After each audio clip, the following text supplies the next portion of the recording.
चल हो जा शुरू।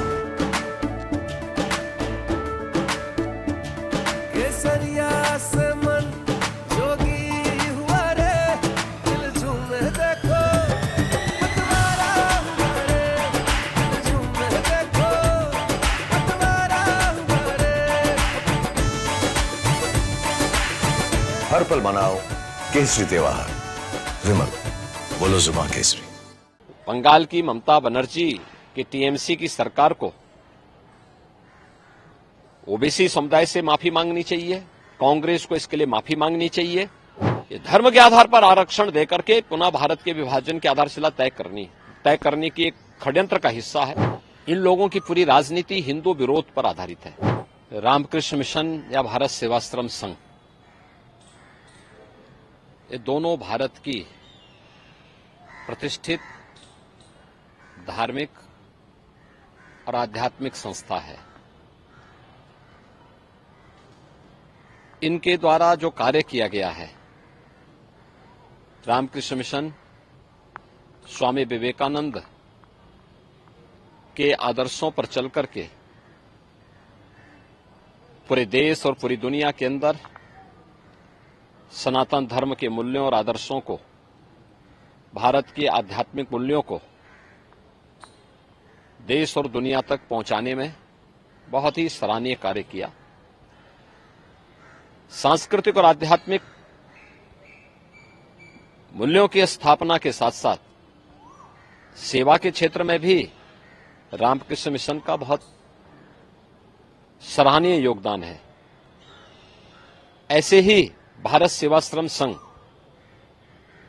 यह भारत का सनातन हिंदू धर्म का एक प्रखर आध्यात्मिक और सांस्कृतिक संस्था है। स्वामी प्रणवानंद जी के मूल्यों और आदर्शों को लेकर के भारत सेवाश्रम संघ में देश और दुनिया में भारत के सनातन धर्म के मूल्यों और आदर्शों के लिए बहुत ही सराहनीय कार्य किया। सेवा के विभिन्न प्रकार के प्रकल्पों को भी दुनिया के अंदर ये संस्था लेके चलती है।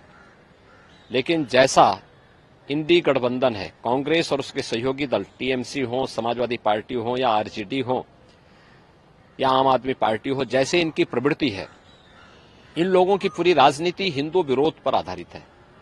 सनातन धर्म का विरोध करना, भारत के मूल्यों और आदर्शों का विरोध करना, तो स्वाभाविक रूप से जो इनकी नींव है उसके अनुरूप ही ये कार्रवाई और ये कदम और इस प्रकार के बयान टीएमसी जैसे राजनीतिक दल ले रहे हैं।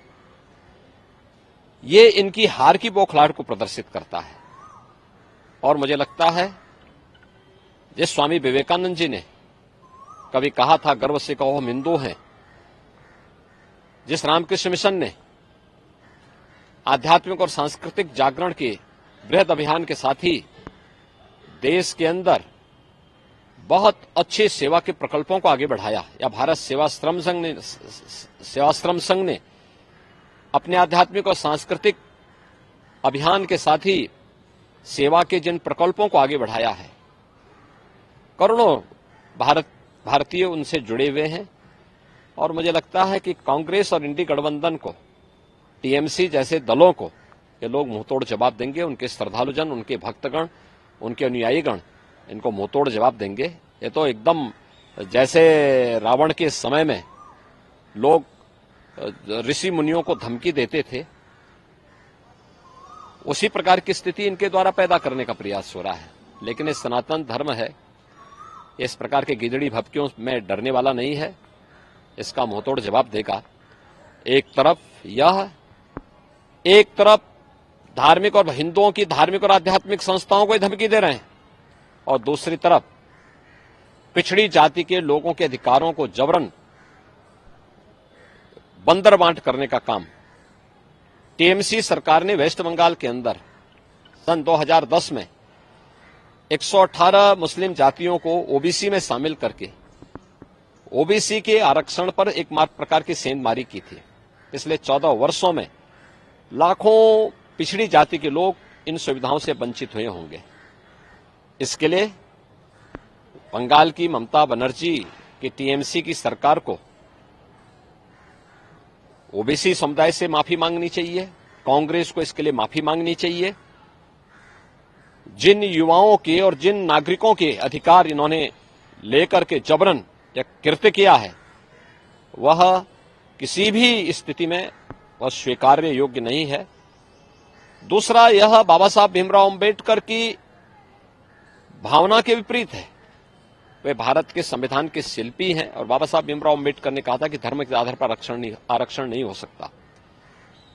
ये धर्म के आधार पर आरक्षण देकर के पुनः भारत के विभाजन की आधारशिला तय करने की एक षड्यंत्र का हिस्सा है। माननीय उच्च न्यायालय कोलकाता ने जो निर्णय लिया है अत्यंत सराहनीय है, अभिनंदनीय है। टीएमसी और इंडी गठबंधन, कांग्रेस समेत इंडी गठबंधन के सभी दलों के मुंह पर एक जोरदार तमाचा है। महाराज जी, क्या लगता है कि पश्चिम बंगाल की सरकार सनातन आस्था के प्रति संवेदनशील नहीं है, जानबूझ के रवैया अपना रही? क्योंकि अभी एक हफ्ते पहले वहां पे जलपाईगुड़ी में रामकृष्ण मिशन के आश्रम पे हमला हुआ, इसके पहले रामनवमी देखिए ये कांग्रेस या उनके सहयोगी जो भी दल हैं, उत्तर प्रदेश में समाजवादी पार्टी, बिहार में आरजेडी, बंगाल में टीएमसी या अन्य जितने भी ऐसे दल हैं, इनकी पूरी राजनीति हिंदू विरोध पर आधारित है।